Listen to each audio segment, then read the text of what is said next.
Let's move on to the subject of foreign hotspots. The Iraqi offensive to take back Mosul has begun. If they are successful in pushing ISIS out of that city and out of all of Iraq, the question then becomes, what happens the day after? And that's something that whoever of you ends up as president is going to have to confront. Will you put U.S. troops into that vacuum to make sure that ISIS doesn't come back or isn't replaced by something even worse? Secretary Clinton, you go first in this segment. You have 2 minutes.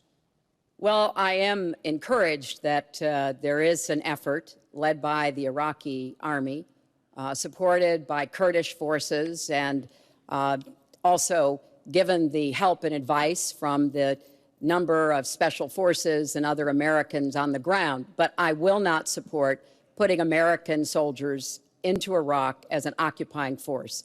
I don't think that is in our interests, and I don't think that would be smart to do. In fact, Chris, I think that would be a big red flag waving for ISIS to reconstitute itself.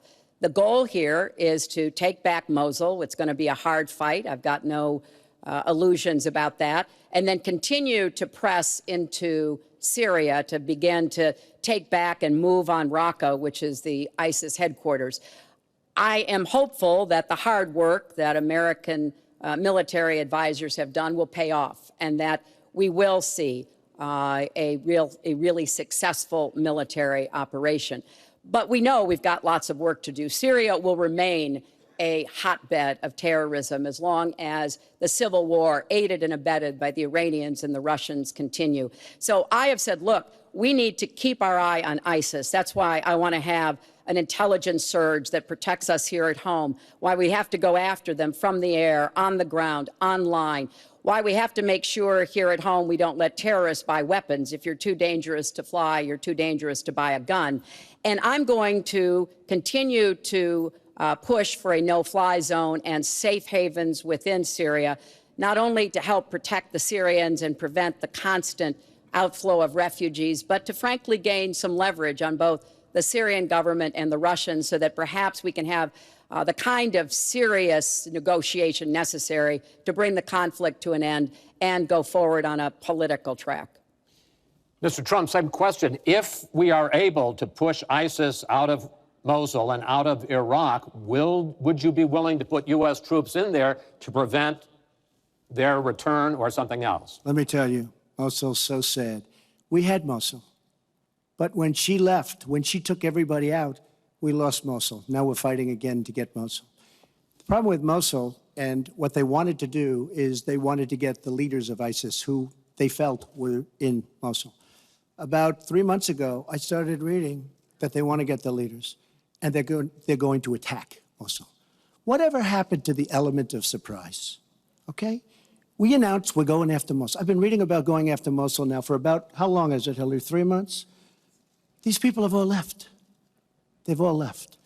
The element of surprise. Douglas, MacArthur, George Patton spinning in their graves when they see the stupidity of our country. So we're now fighting for Mosul that we had. All she had to do is stay there. Now we're going in to get it. But you know who the big winner in Mosul is going to be after we eventually get it? And the only reason they did it is because she's running for the office of president. And they want to look tough. They want to look good. He violated the red line in the sand, and he made so many mistakes, made all mistakes. That's why we have the Great Migration. But she wanted to look good for the election, so they're going in. But who's going to get Mosul, really? We'll take Mosul eventually. By the way, if you look at what's happening, much tougher than they thought. Much, much tougher, much more dangerous, going to be more deaths than they thought. But the leaders that we wanted to get are all gone because they're smart. They said, what do we need this for? So Mosul is going to be a wonderful thing, and Iran should write us a letter of thank you, just like the really stupid, the stupidest deal of all time, a deal that's going to give Iran absolutely nuclear weapons. Iran should write us yet another letter saying thank you very much, because Iran, as I said many years ago, Iran is taking over Iraq, something they've wanted to do forever, but we've made it so easy for them. So we're now going to take Mosul, and you know who's going to be the beneficiary? Iran. Boy, are they making, I mean, they are outsmarting.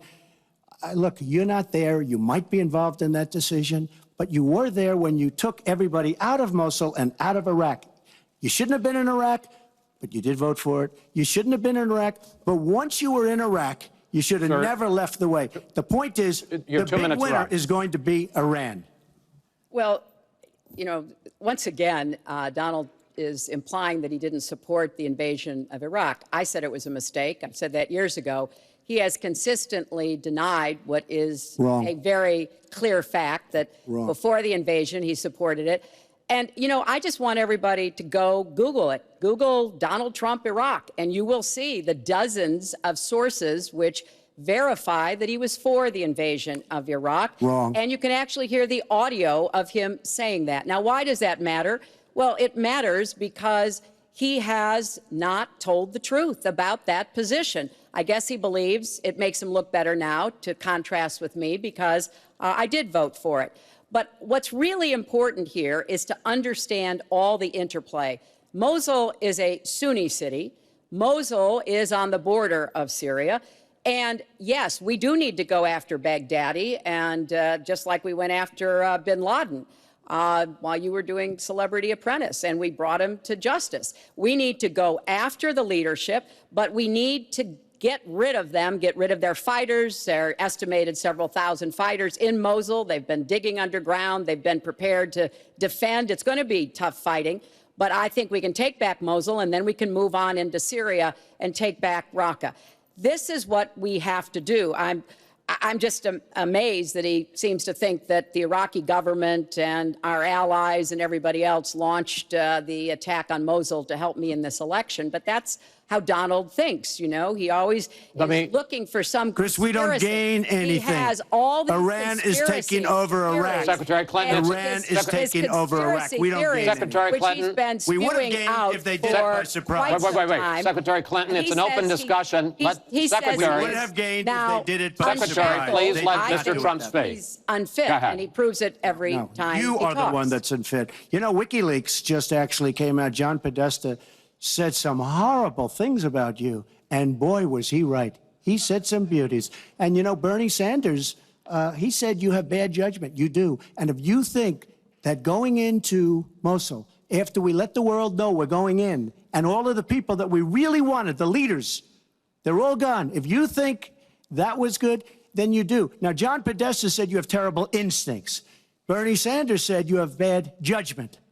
I agree with both. Well, you should ask Bernie Sanders who he's supporting for president, and he has said, which is as a big he has mistake. campaigned for me around the country, you are the most dangerous person to run for president in the modern history of America. I think he's right.